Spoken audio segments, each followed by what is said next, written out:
Në një atmosferë të ngarkuar me emocion dhe reflektim, shoqata Nejat organizoi një konferencë kulturore dhe sensibilizuese me fokus mbi të drejtat e njeriut dhe realitetin e izolimit në kampin Ashraf 3. Aktiviteti, i cili u zhvilluar me pjesëmarrjen e përfaqësuesve të shoqërisë civile, organizatave jo qeveritare dhe aktivistëve të drejtave të njeriut, u kthye në një tribunë të fuqishme për të folur mbi një çështje që shpesh anashkalohet: izolimin dhe kontrollin psikologjik ndaj individëve të përfshirë në organizatën MEK. Konferenca u drejtua nga Ela Deda, punonjëse sociale. Me profesionalizëm dhe ndjeshmëri, ajo krijoi një hapësirë të hapur për dyshmi, diskutim dhe solidaritet, duke theksuar rëndësinë e ndërhyrjes sociale dhe institucionale përballë këtij fenomeni. Kulmin e aktivitetit e shënoi fjalimi i rënçetës si Khalil Ansarian, ish antar i MEK, i cili ndau me publiku një dëshmi personale prekse mbi jetën brenda kampit.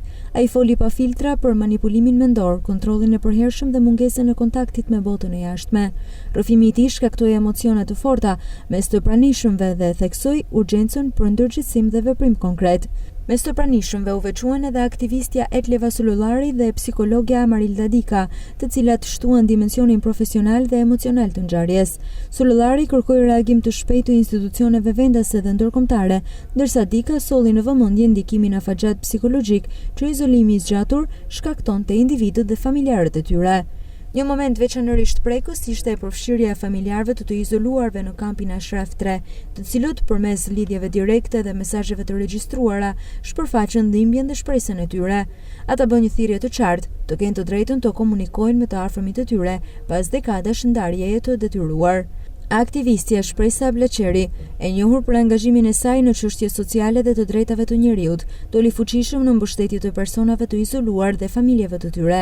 Ajo kërkoi me vendosmëri sensibilizimin publik dhe ndërhyrje institucionale, duke theksuar se indiferenca ndaj kësaj çështje është bashkëfaqësi në vuajtjen e qindra personave që nuk kanë asnjë mundësi kontakti me familjarët e tyre prej më shumë se 35 vitesh. Konferenca e shoqatës Nejat nuk ishte thjesht një ngjarje kulturore, por një akt ndërgjegjje kolektive, një thirrje për të mos heshtur përballë shkeljes së dinjitetit njerëzor dhe për të ndërtuar ura solidariteti me ata që kërkojnë më thjeshtën dhe më njerëzoren, lirinë ose kontaktin me familjen. Përshëndetje të nderuar banor të qytetit Pogradec. Sot jemi mbledhur këtu për të mbajtur një konferencë të madhe me qëllim që të zbulojmë krimet që organizata e Mujahedinëve ka kryer ndaj antarëve të saj. Gjithashtu kemi marrë shumë letra nga familjarët, të cilat dëshirojmë t'i përcjellim tek antarët e burgosur dhe të mbajtur në kampin Manz. Ne po bëjmë të gjitha përpjekjet tona që të mund t'i çlirojmë miqtan të cilët janë të kapur në burgun Manz dhe t'i ndihmojmë të hyjnë në botën e lirë. Jeta ekziston jashtë strukturave të organizatës së Mujahedinëve dhe i ftoj miqtë e mi që të çlirohen vetë nga ai burg.